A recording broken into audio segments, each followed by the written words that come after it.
जाएगी। राष्ट्रपति का 1 साल का खर्चा 27 करोड़ का है, एक दिन का 7.5 लाख रुपए का है। क्यों होना चाहिए इतना खर्चा राष्ट्रपति को?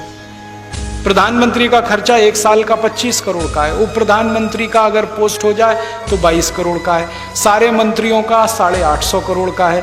मुख्यमंत्री और राज्यपालों का मिला दिया जाए तो 77,000 करोड़ का है। और सारे के सारे कर्मचारियों का और पब्लिक सेक्टर और सबका इकट्ठा जोड़ दिया जाए तो 3.25 लाख करोड़ का है। ये खर्चा इतना क्यों होना चाहिए? जब आपके सबसे गरीब आदमी को एक दिन में 20 रुपए नहीं है खर्च करने को, और राष्ट्रपति पर एक दिन में 7.5 लाख रुपए खर्च हो, इससे बड़ा अपराध क्या होगा? क्राइम क्या होगा? क्यों होना चाहिए इतना खर्चा? जब इस देश का राष्ट्रपिता झोपड़ी में रह सकता है तो राष्ट्रपति क्यों नहीं रह सकता? इस देश के लोगों की उंगली पकड़कर आजादी दिलाने वाला महात्मा गांधी, मोहनदास करमचंद गांधी अगर झोपड़ी में रहकर आजादी दिला देता है तो आजादी के बाद के नेता झोपड़ियों में क्यों नहीं रह सकते? क्यों इतना खर्चा होना चाहिए उनके ऊपर? और हमारा ये कहना है कि हमारे बच्चे अगर म्युनिसिपैलिटी के स्कूलों में पढ़ सकते हैं तो नेताओं के बच्चे क्यों नहीं पढ़ने चाहिए म्युनिसिपैलिटी के स्कूलों में? उनके बच्चे अमेरिका और यूरोप में क्यों जाने चाहिए? हमारा इलाज अगर सरकारी अस्पतालों में होता है तो मंत्रियों का इलाज क्यों नहीं होना चाहिए सरकारी अस्पतालों में? वो क्यों एम्स में भर्ती होते हैं? उनके कोई विशेष अधिकार हैं इसलिए ना?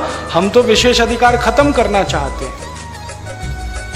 आप दुनिया के तमाम देशों में जाओ, फ्रांस में जाओ, जर्मनी में जाओ, डेनमार्क में, स्वीडन में, कहीं भी चले जाओ, शाम को 5 बजे के बाद उस देश के राष्ट्रपति आपको सब्जी खरीदते हुए, अपना थैला लटकाते हुए दुकानों में दिखाई दे जाएंगे। राष्ट्रपति और प्रधानमंत्री। भारत में क्यों नहीं हो सकता?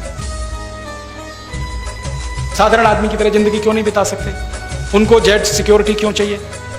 वो कहते हैं जी इनको मरने का डर है। तो मरने का डर है तो राजनीति में क्यों आए? घर में बैठो। अगर इतना रिस्क नहीं ले सकते तो किसने कहा था पॉलिटिक्स में आने के लिए? घर बैठो ना, अपना धंधा करो, बिजनेस करो। हमारे यहां तो जिन लोगों को मरने का डर नहीं था वही लोग राजनीति में आए थे। भगत सिंह, ऊधम सिंह, चंद्रशेखर, जिनको मरने का ही डर नहीं था, जवान जिंदगी को दांव पे लगा देने का डर नहीं था, वही पॉलिटिक्स में आए थे। तो आजादी के बाद मरने का डर क्या है? सिक्योरिटी पर इतना खर्चा क्यों?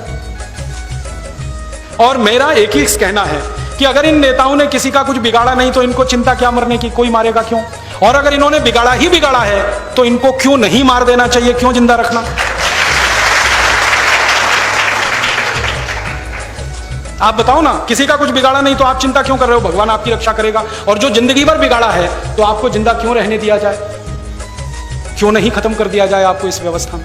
तो ये फालतू के खर्चे जो नेताओं पर हो रहे हैं, यही खर्चे को खत्म करके हम शिक्षा में खर्चा करने लगे तो हर गरीब आदमी का बच्चा बिना एक पैसा दिए पढ़ाई कर सकता है। Engineer, doctor, chartered accountant, manager, IAS, IPS बन सकता है। थोड़ा सा चेंज करना है सिस्टम।